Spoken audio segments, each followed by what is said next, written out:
highlights from the inaugural Pacific Islands Tourism Research Symposium 2021 on the theme Navigating Uncertainty Through Research, Partnering for Knowledge-Based Action in Building Pacific Tourism Forward, held on the 30th of November to the 1st of December 2021. This symposium provides us with a valuable opportunity to learn from the experts in research activity and information, which will provide critical guidance for future tourism planning, decision-making and direction post-COVID-19. To enable and shape that rebuilding, Pacific tourism needs access to the latest trend data, to insightful market research, to robust and timely statistical data, and community-based qualitative research. I thank you all for being part of this opportunity to create meaningful conversations, to grow your Pacific tourism network and learn about the Pacific tourism industry's challenges and responses. Session 1, State of Play, Tourism Research Overview. Together, we have learned that tourism research and data are important enablers of knowledge-based decision-making, which are essential to restarting tourism. Knowledge-based actions and initiatives offer pathways towards a safe, sustainable, and inclusive recovery. The symposium aligns with the objectives of the Pacific Tourism Statistics Strategy and aims to inform the development of a roadmap for tourism research partnerships to guide regional programs for SPTO member countries. Our vision is an empowered Pacific benefiting from sustainable tourism that is informed by regular, accessible and high-quality tourism statistics and intelligence. Tourism data is currently underdeveloped and underutilized in the Pacific. The Cook Islands experience affirms that improvements in this area will require adequate time, resourcing and capacity building to ensure local ownership of tourism data research initiatives. Our partnership between academics and research clients, the industry and the NTO in the Cook Islands has developed over time, because the Cook Islands has really been the model for the broader Pacific Tourism Data Initiative. Session 2, State of Play, Key Tourism Research Initiatives in the Pacific. The road to recovery for Cook Islands was beset with challenges. However, through collaborative partnerships and targeted support, pooling of resources and information sharing, the country has continued to adapt and learn from the process. We will get through this. We have hit a speed bump to our road to recovery. We've weathered the first storm and we will weather this one as well, but it will not be without its challenges. Small island states face unique challenges in securing funding support, accessing technology, expertise and data. However, these countries also have much to contribute towards tourism research in the Pacific and stand to benefit significantly from research. So that, ladies and gentlemen, are just some of the challenges we face as small island states, but that hasn't prohibited us from doing research. Vanuatu's standing at above global average in the Planet Happiness Index affirms the country's commitment to sustainable tourism and its focus on communities' well-being and happiness. Communities need to be better informed, they need to participate, they need to get involved in deciding what type of tourism they feel is right for them. Tourism data needs to be all-encompassing in that it should measure both the value and cost of tourism in order to properly guide tourism reactivation and recovery in the long term.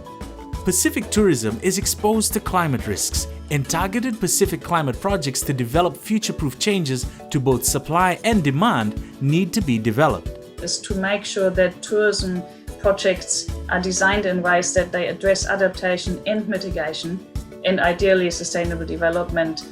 The case study of Papua New Guinea shows that visual marketing through photographic images, particularly the use of nature-based images, are influential in the decision-making process of travelers. Gaps in Sustainable Development Goals indicators for tourism are setbacks for global monitoring efforts. The Samoa pathway offers qualitative indicators for implementing and monitoring policies. Aggregated and anonymized spend insights provide a holistic view of the travel cycle and are therefore important for impactful destination and business planning. Human flourishing offers an alternative yet important paradigm in developing and supporting tourism recovery in the Pacific. Meaningful insights into the deeper connection between development benefits, human well-being, and environmental sustainability need to be strengthened. Tourism research in the Pacific space highlights 1. Agri-tourism opportunities. Pacific tourism can benefit from agri-tourism opportunities and food security if appropriately recognized, supported, and incentivized. Limitations to progress in this area include marketing, lack of investment, research, and climate risks. There's a lot of it is again coming back to this policy space of needing to have sufficient guidance in place such that some of these aspects are thought about at the policy level and we're connecting the dots again. 2. Doing tourism better. Ecotourism success is attributed to the all-encompassing elements of the offering and value for money gained from the experience. Digital marketing and social media offer a promising way forward, and investment in staff upskilling is required. Health, hygiene, and sanitation for visitors, workers, and communities is key in influencing destination and accommodation choices. Voluntourism offers a unique experience and, if properly developed, has promising potential to positively contribute to the sustainable development of tourism. Especially in terms of hotels. They need to address the issues of safety, especially in this environment, that they're following the protocols, that they're taking the necessary precautions. 3. Responding to change. Tourism policies will benefit from sound research and data, and the Pacific Tourism Data Initiative is an important source of key insights. COVID-19 has encouraged a greater focus on and appreciation of domestic markets. This has resulted in new and promising collaboration between tourism stakeholders. What's interesting now that we're going through this pandemic is there is more active Tongans who are participating in the tourism activities. 4. Sustainability and the Pacific space. Sustainable tourism in the Pacific can be achieved through ongoing research to analyze dependencies, geographical elements, and strengthening mechanisms that enable tourism to contribute to development and reducing risks to the natural environment. So can we accommodate tourist expectations and at the same time respect traditional perspectives, values, and customs? 5. Pacific culture and tourism in the region. Tourism has untapped potential as a development tool and has been shown to positively impact the quality of life of indigenous communities, encouraged micro-entrepreneurship, and introduced revenue pathways for customary land. The negative impacts of tourism can be minimized through research, proper planning, and consultation. Now it's the time for business owners to be active within the tourism industry rather than, take a picture of them smiling. 6. Innovations and the focus on people. Pacific tourism research would benefit from a holistic knowledge-building approach. Networking is a critical component in research as the engagement provides motivation and important insights into the lived experiences of those involved. This has been negatively impacted by COVID-19. However, data collection methods have been adapted with significant success. I think in terms of localizing research, it's really giving an actual participatory role for the local research partners and giving them a chance to do research later on. Session 3. Tourism Research Sector Needs and Barriers.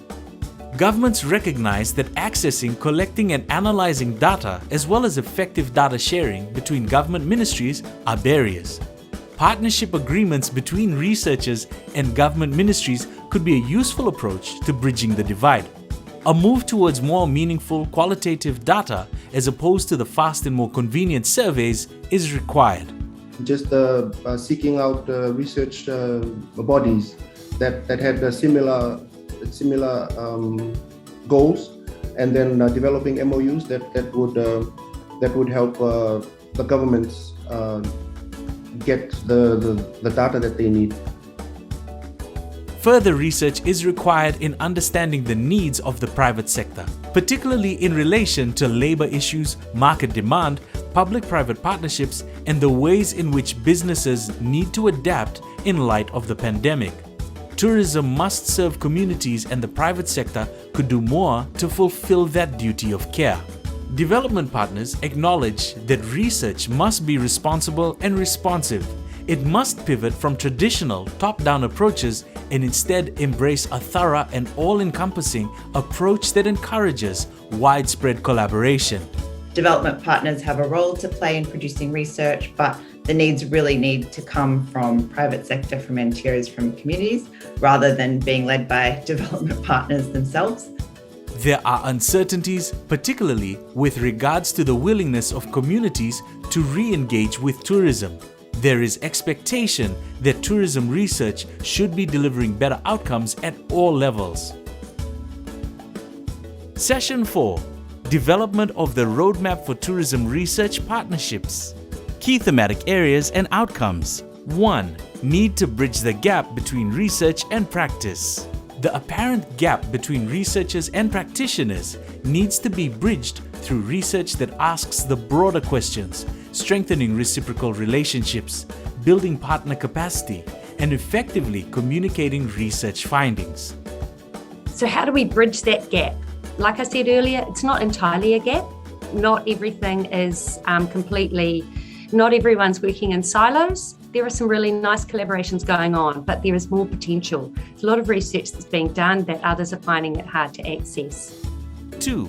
Opportunities. The symposium has highlighted an appetite for strengthened collaboration between researchers, industry leaders, and development partners, all of whom would benefit from information sharing and targeted support, so as to achieve the common goal of sustainable tourism that empowers communities. Only one chance to get sustainable tourism development right. He said that in terms of small island developing states, but I think that might be true for the entirety of the region. COVID-19 has been an unasked for gift, but we have a chance to rethink and recalibrate tourism. 3. Strategic partnerships. Awareness of and access to research has highlighted the need for strategic partnerships at all levels and to bring development partners to the table in order to garner support for the outcomes and recommendations from the PITRS. 4. Governance and engagement framework. A governance and engagement framework is needed to guide future partnerships in tourism research. It can provide clarity on the pathway ahead in defining the roles and responsibilities of tourism stakeholders and partners, recognizing needs, priorities, and barriers, and encouraging meaningful engagement and guiding cross-sectoral partnerships and collaboration. Clear governance and engagement framework will provide clarity on the pathway of we will take, and I see the importance of such. 5. Resourcing. Widespread collaboration needs to be guided by a regional framework that is not only Pacific-owned, but also Pacific-led and reflective of Pacific priorities and needs. Such a framework will need resourcing in the forms of financial support, human resources, and technology.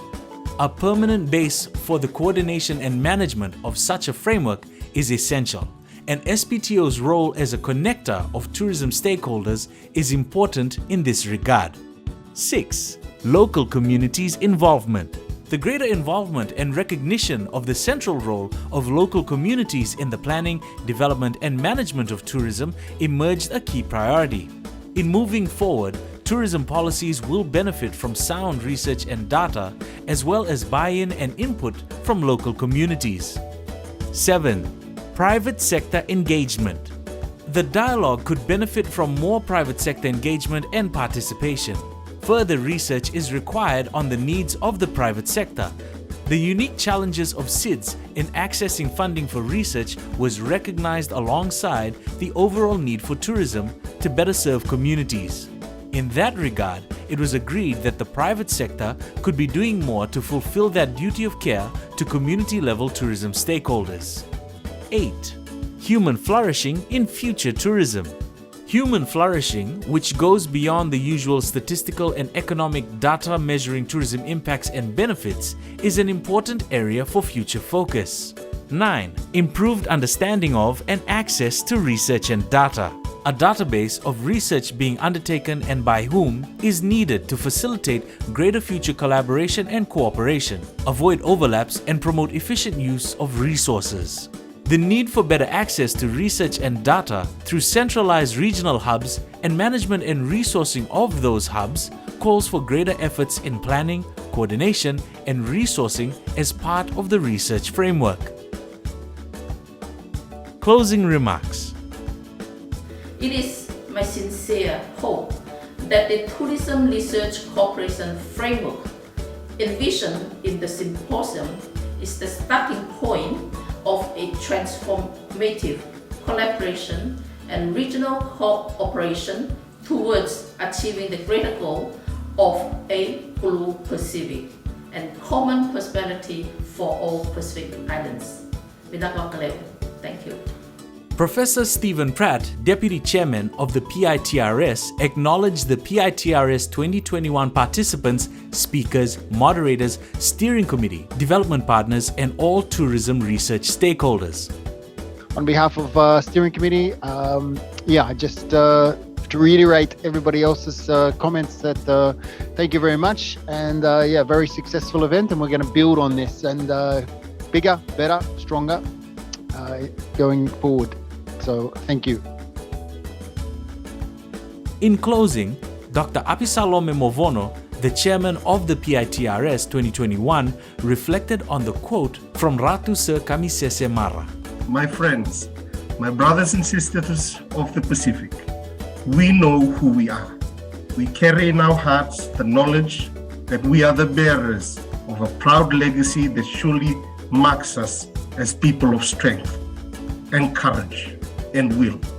We have survived in our aquatic continents through many centuries, unquote. The PITRS 2021 was made possible with the funding support of the New Zealand government through the Ministry of Foreign Affairs and Trade.